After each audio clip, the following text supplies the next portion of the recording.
My name is Matt Alexander, and I'm a teacher, a school leader, and a community organizer. I have 20 years of experience working in the San Francisco public schools, including as a teacher at Balboa High School and as co-founder and principal of June Jordan School for Equity. I know how important public schools are as fundamental democratic institutions in our city.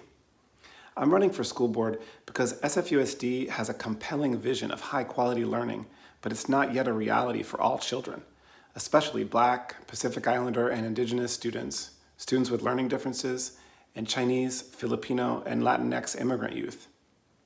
I have a track record of leading innovation, facilitating democratic decision-making, and organizing for real change.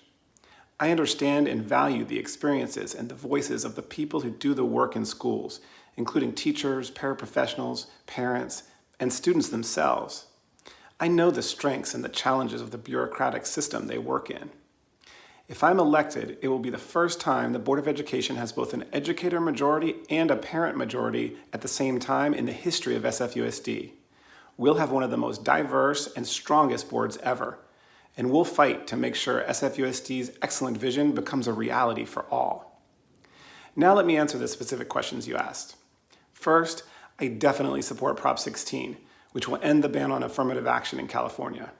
Right now, in my job as a community organizer at Faith in Action Bay Area, I'm organizing a voter engagement campaign where we're calling infrequent, low-income voters in San Francisco to get everyone to come out and vote, because there are so many important propositions on the ballot this year, including Prop 16, as well as Prop 15, which will close the corporate property tax loophole and bring $800 million in much-needed revenue to San Francisco.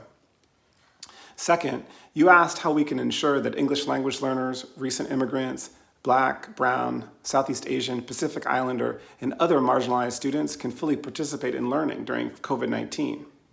For many of these students, distance learning is not working. Families living in SROs and other crowded living situations are at a huge disadvantage. We need to expand the community learning hubs and open schools as soon as safely possible to serve these students.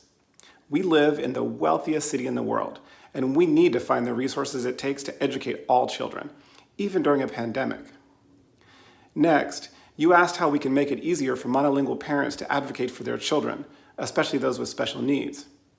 Although I don't speak Chinese, I do speak Spanish, and last week I spoke with an immigrant mom whose son has autism and attends middle school here in San Francisco.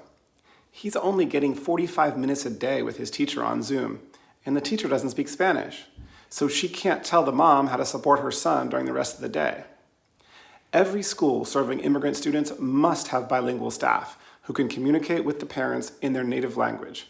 If not the teacher themselves, then a paraprofessional or other staff who could join the teacher so they can communicate with parents. Finally, you asked about community-based violence prevention programs as an alternative to relying on the police. When I was principal of June Jordan School for Equity, we had a close partnership with the Street Violence Intervention Program, which is a city-funded team of community leaders who are experts at de-escalation and conflict resolution. It was absolutely the right decision to move the police out of schools, but we need to make sure that we fund and support these effective community-based alternatives to keep everyone safe. I appreciate your questions. They reflect the kind of justice-minded, community-focused schools that we need in San Francisco. And I believe that if we are willing to think big and be bold, this crisis can actually give us the opportunity to strengthen our public schools and make them the centerpiece of a San Francisco that truly reflects the progressive values this city stands for. I would be honored if you would join me in that fight.